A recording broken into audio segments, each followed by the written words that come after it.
ಇದೇ ವಿಚಾರಕ್ಕೆ ಸಂಬಂಧಪಟ್ಟಂತೆ ಅನೇಕ ನಾಯಕರು ಬಿಜೆಪಿ ಹಾಗೆ ಜೆಡಿಎಸ್ನ ನಾಯಕರು ಕೂಡ ಪ್ರತಿಕ್ರಿಯೆಯನ್ನ ನೀಡಿದ್ದಾರೆ. ಕೇಳೋಣ. ಇನ್ನೂ 10 ಸಮಾವೇಶ ಮಾಡಲಿ, ನಾವೇನು ಅದಕ್ಕೇನು ಎದೆಗುಂದೋದಿಲ್ಲ. ನಾವು ಈ ಜಿಲ್ಲೆ ದೇವೇಗೌಡರು ಬದುಕಿರೋರಿಗೆ ಯಾರೇನು ಮಾಡೋಕ್ಕಾಗಲ್ಲ. ಇದ್ರ ಬಗ್ಗೆ ಈಗ ಹೋದ ಸಾರಿ ಕುಮಾರಣ್ಣನ ಸರ್ಕಾರ ಹೋದ ದಿವಸದಿಂದ ಕಾಂಗ್ರೆಸ್ನವ್ರು ಹಾಸನದಲ್ಲಿ JDS ತೆಗಿಲೇಬೇಕು ಅಂತ ಬಂದ್ರಪ್ಪ. ಏನಾಯಿತು? 7ರಲ್ಲಿ 1 ಸೀಟ್ ಗೆದ್ರಷ್ಟೇ. ಏನು ಹೆದರಿಕೊಂಡು ಓಡೋಗ್ತೀವ? ಇವೆಲ್ಲ ನಾವು ಜೀವನದಲ್ಲಿ ಹೆದರುವಂಥ ಇದಿಲ್ಲ. ಇವಕ್ಕೆಲ್ಲ ಉತ್ತರನ 2028 ಚುನಾವಣೆ ಬರುತ್ತೆ, ಅದರಲ್ಲಿ ಉತ್ತರ ಕೊಡ್ತೀವಿ. ಏನು ಟಾರ್ಗೆಟ್ ಮಾಡಿದ್ರು ಮಾಡಲಿ, ಸಂತೋಷ. ಆ ಜಿಲ್ಲೆಗೆ 50 ವರ್ಷದಲ್ಲಿ ಏನೂ ಮಾಡಿಲ್ಲ, ಈಗಲಾದ್ರು ಕೆಲಸ ಮಾಡಲಿ, ಅಧಿಕಾರ ಐತಲ್ಲ. ಅಂದರೆ ಜನರಿಗೂ ಕೂಡ ಈಗ ನಾವು ಇನ್ನಷ್ಟು ಇದನ್ನು ನಮ್ಮೊಳಗಿನ ಜಟಿಲತೆಯನ್ನು ವಿಸ್ತಾರ ಮಾಡುವಂಥದ್ದೇ ಆಗ್ತದೆ ಹೊರತು ಈ ರೀತಿಯ ನಮ್ಮ ಹೋರಾಟದ ನೆಪ, ಅದು ಈಗೋ ಪ್ರಾಬ್ಲಮ್ನಲ್ಲಿ ನಡೀತಾ ಇರುವಂಥ ವ್ಯವಸ್ಥೆಗಳು ಇದೆಯಲ್ಲ, ಇದು ಒಳ್ಳೆಯದಾಗೋದಿಲ್ಲ ಅಂತ ಹೇಳುವಂಥ ನನ್ನ ಅನಿಸಿಕೆ. ನಾಳೆ ಚಿತ್ರದುರ್ಗ ಮತ್ತು ದಾವಣಗೆರೆಯಲ್ಲಿದೆ. ಈಗಾಗಲೇ ನಮ್ಮ ಇದರ ಉಸ್ತುವಾರಿ ತಗೊಂಡಂಥ ಅಶ್ವಥ್ ನಾರಾಯಣರು ನನಗೆ ಫೋನ್ ಮಾಡಿದರು, ನಾಳೆ ಆದರೂ ನೀವು ಬರಲೇಬೇಕು ಸರ್ ಅಂತ. ನಾನು ಹೋಗಬೇಕೋ ಬೇಡವಾ ಅಂತ ಹೇಳುವಂಥ ಒಂದು ಸಂದಿಗ್ಧ ಕಾಲಘಟ್ಟದಲ್ಲಿ ನಾವಿದ್ದೀವಿ. ಎಲ್ಲವನ್ನು ನಿನ್ನೆ ರಿಪೋರ್ಟನ್ನು ಸಬ್ಮಿಟ್ ಮಾಡಿದ್ದೇನೆ ಅಂತ ಹೇಳ್ತಾರೆ ಇನ್ನೊಂದು ತಂಡದವರು. ಒಗ್ಗಟ್ಟಾಗಿ ಇರ್ತಾರಾ ಅನ್ನೋ ಅನುಮಾನ ಮೂಡ್ತಾ ಇದೆ. ಕಾಂಗ್ರೆಸ್ ಪಕ್ಷ ಮತ್ತು ಸ್ವಾಭಿಮಾನಿಗಳ ಒಕ್ಕೂಟದ ಜಂಟಿ ಆಶ್ರಯದಲ್ಲಿ ಸಮಾವೇಶ ನಡೀತಾ ಇದೆ. ಅದು ಬಹುಶಃ ಹೆಚ್ಚಾಗಿ ಸ್ವಾಭಿಮಾನಿಗಳ ಒಕ್ಕೂಟದವರು ಜನ ಕರ್ಕೊಂಡ್ಬರ್ತಕ್ಕಂಥ ಕೆಲಸವನ್ನು ಮಾಡ್ತಾರೆ. ಎಷ್ಟೇನಿಲ್ಲ, ಮೊದಲಿಂದ ಹಂಗೆ ಇದೆಯಲ್ಲ. ಕಾಂಗ್ರೆಸ್ ಪಕ್ಷನೂ ಕೂಡ ಸೇರ್ಕ ಮಾಡ್ತಾ ಇರೋದ್ರಿಂದ ಇದು ಜಂಟಿ ಆಶ್ರಯದಲ್ಲಿ ನಡೀತಾ ಇದೆ. ಇನ್ನೊಂದು ಮಗ್ಗಲಿನಲ್ಲಿ ನಾಳೆಯ ಸಮಾವೇಶಕ್ಕೆ ಹಾಸನ ಸಜ್ಜಾಗಿದೆ. ಅರಸೀಕೆರೆ ರಸ್ತೆಯ SM ಕೃಷ್ಣನಗರ ಬಡಾವಣೆಯಲ್ಲಿ ಬೃಹತ್ ವೇದಿಕೆ ರೆಡಿಯಾಗಿದೆ. 480 ಅಡಿ ಅಗಲ, 600 ಅಡಿ ಉದ್ದದ ಪ್ರದೇಶದಲ್ಲಿ ಟೆಂಟ್ ಕಟ್ಟಿದ್ದು 70,000ಕ್ಕೂ ಹೆಚ್ಚು ಜನರು ಕೂರಲು ಆಸನ ವ್ಯವಸ್ಥೆ ಮಾಡಲಾಗಿದೆ. ಈ ಸಮಾವೇಶಕ್ಕಾಗಿ ಕಾಂಗ್ರೆಸ್ ಸಕಲ ರೀತಿ ಸಜ್ಜಾಗಿದೆ. ಎಲ್ಲೆಡೆ ಬೃಹತ್ ಕಟೌಟ್, ಸಾವಿರಾರು ಫ್ಲೆಕ್ಸ್ ಅಳವಡಿಕೆ ಮಾಡಲಾಗಿದೆ. ಒಟ್ನಲ್ಲಿ ಹಾಸನ ಸಮಾವೇಶಕ್ಕೆ ವೇದಿಕೆಯೇನೋ ಮಸ್ತ್ ಆಗಿ ರೆಡಿಯಾಗಿದೆ. ಆದ್ರೆ ಕಾಂಗ್ರೆಸ್ನಲ್ಲಿ ಹೊಂದಾಣಿಕೆ ಹೇಗಿರುತ್ತೆ ಅನ್ನೋದೇ ಸದ್ಯದ ಕುತೂಹಲ. Bureau report, republic Kannada.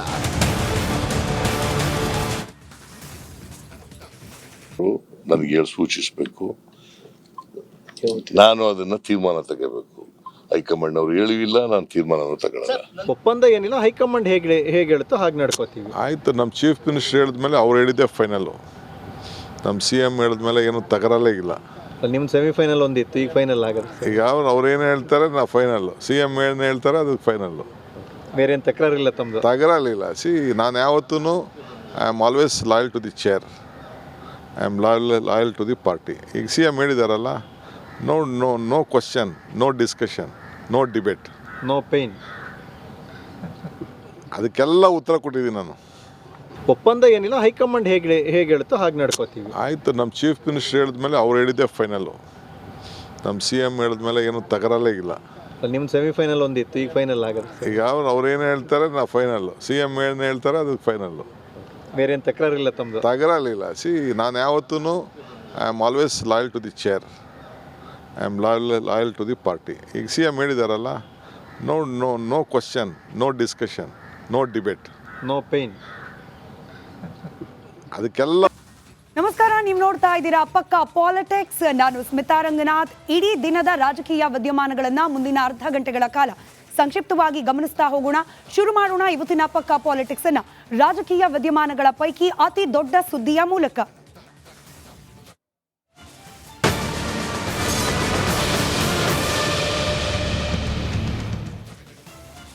ಕಾಂಗ್ರೆಸ್ನಲ್ಲಿ ಇದೀಗ ಸಮಾವೇಶದ ಪರ್ವ. ಸ್ವಾಭಿಮಾನಿ ಹೆಸರಲ್ಲಿ ನಡಿಬೇಕಾಗಿದ್ದ ಸಮಾವೇಶ ಇದೀಗ ಪಕ್ಷದ ಚಿಹ್ನೆ ಹಾಗೆ ಪಕ್ಷದ ಹೆಸರಲ್ಲಿ ನಡೀತಾ ಇದೆ.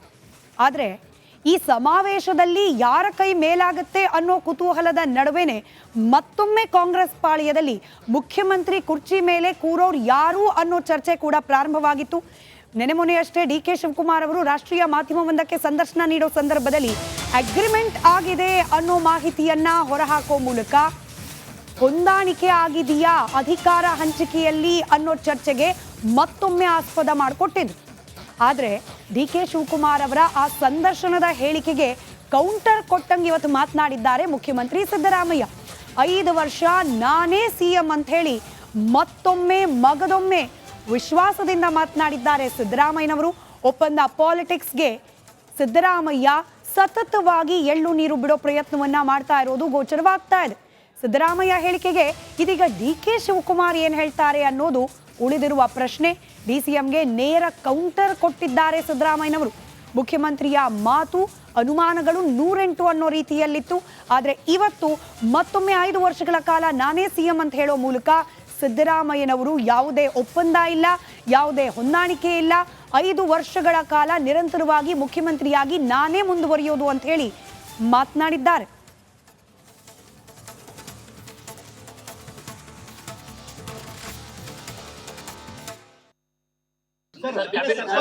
ನಮ್ಮ ನಡುವೆ ಒಂದು ಒಪ್ಪಂದ ಆಗಿದೆ ನಿಜ ಅಂತ ಹೇಳ್ತಾರೆ ಸರ್. ಅಧಿಕಾರಕ್ಕೆ ಬರೋಕೆ ಮುಂಚೆ ನಮ್ಮ ನಡುವೆ ಒಂದು ಒಪ್ಪಂದ ಆಗಿದೆ ಅಂತ ಡಿ ಕೆ ಶಿವಕುಮಾರ್ ಹೇಳಿದ್ದಾರೆ ಸರ್. ನೋಡಪ್ಪ, ಯಾವ ಒಪ್ಪಂದನೂ ಆಗಿಲ್ಲ. ಹೈಕಮಾಂಡು ಏನ್ ತೀರ್ಮಾನ ಮಾಡ್ತದೆ ಅದಂತ ನಡ್ಕೊಳ್ಳೋದು ನಾವು. ಸದ್ಯಕ್ಕಾಗಲ್ಲ. ರೀಸಫಲ್ ಯಾರು ಹೇಳಿದ್ರು? ನಾವು ಹೇಳಿದ್ದೀವ?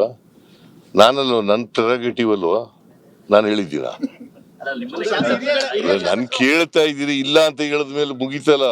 ಬೇರೆ ಎಣಿಸ್ತಿ ಮ್ಯಾಟರ್. ಹಿರಿಯ ಶಾಸಕರುಗಳೇ ಒಂದಷ್ಟು ಹೇಳ್ತಾ ಇದ್ದಾರೆ, ಅಂದ್ರೆ ನಮಗೂ ಕೂಡ ಈ ಸತಿ ಸಿಗುತ್ತೆ ಸಚಿವ ಸ್ಥಾನ. ನೋಡಪ್ಪ, ಯಾರು ಹೇಳ್ತಾರೆ ಅಂತಕ್ಕಂಥದ್ದು ಮುಖ್ಯ ಅಲ್ಲ. ಅಂತಿಮವಾಗಿ ಹೈಕಮಾಂಡ್ನವರು ನನಗೆ ಹೇಳಿ ಸೂಚಿಸಬೇಕು, ನಾನು ಅದನ್ನ ತೀರ್ಮಾನ ತಗೋಬೇಕು. ಹೈಕಮಾಂಡ್ ಅವ್ರು ಹೇಳಿಲ್ಲ, ನಾನು ತೀರ್ಮಾನ ತಗೊಳ್ಳಲ್ಲ. ಒಪ್ಪಂದ ಏನಿಲ್ಲ, ಹೈಕಮಾಂಡ್ ಹೇಗೆ ಹೇಳುತ್ತೋ ಹಾಗೆ ನಡ್ಕೋತೀವಿ. ಆಯಿತು, ನಮ್ಮ ಚೀಫ್ ಮಿನಿಸ್ಟರ್ ಹೇಳಿದ್ಮೇಲೆ ಅವ್ರು ಹೇಳಿದ್ದೆ ಫೈನಲ್ಲು. ನಮ್ಮ CM ಹೇಳಿದ್ಮೇಲೆ ಏನು ತಕರಲ್ಲೇ ಇಲ್ಲ. ನಿಮ್ಮ ಸೆಮಿಫೈನಲ್ ಒಂದಿತ್ತು, ಈಗ ಫೈನಲ್ ಆಗುತ್ತೆ. ಈಗ ಅವ್ರೇನು ಹೇಳ್ತಾರೆ ನಾವು ಫೈನಲ್ಲು, CM ಏನು ಹೇಳ್ತಾರೆ ಅದು ಫೈನಲ್ಲು. ಬೇರೆ ಏನು ತಕರಾರಿಲ್ಲ ತಮ್ಮದು? ತಕರಾರಿಲ್ಲ. ನಾನು ಯಾವತ್ತೂ I am always loyal to the chair, I am loyal to the party. ಈಗ CM ಹೇಳಿದಾರಲ್ಲ, no question, no discussion, no debate, no pain. ಅದಕ್ಕೆಲ್ಲ ಉತ್ತರ ಕೊಟ್ಟಿದ್ದೀನಿ ನಾನು. ಒಪ್ಪಂದ ಏನಿಲ್ಲ, ಹೈಕಮಾಂಡ್ ಹೇಗೆ ಹೇಳುತ್ತೋ ಹಾಗೆ ನಡ್ಕೋತೀವಿ. ಆಯಿತು, ನಮ್ಮ ಚೀಫ್ ಮಿನಿಸ್ಟರ್ ಹೇಳಿದ್ಮೇಲೆ ಅವ್ರು ಹೇಳಿದ್ದೆ ಫೈನಲ್ಲು. ನಮ್ಮ CM ಹೇಳಿದ್ಮೇಲೆ ಏನು ತಕರಲ್ಲೇ ಇಲ್ಲ. ನಿಮ್ಮ ಸೆಮಿಫೈನಲ್ ಒಂದಿತ್ತು, ಈಗ ಫೈನಲ್ ಆಗುತ್ತೆ. ಈಗ ಅವ್ರೇನು ಹೇಳ್ತಾರೆ ನಾವು ಫೈನಲ್ಲು, CM ಏನು ಹೇಳ್ತಾರೆ ಅದು ಫೈನಲ್ಲು. ಬೇರೆ ಏನು ತಕರಾರಿಲ್ಲ ತಮ್ಮದು? ತಕರಾರಿಲ್ಲ. ನಾನು ಯಾವತ್ತೂ I am always loyal to the chair, I am loyal to the party. ಈಗ CM ಹೇಳಿದಾರಲ್ಲ, no question, no discussion, no debate, no pain. ಅದಕ್ಕೆಲ್ಲ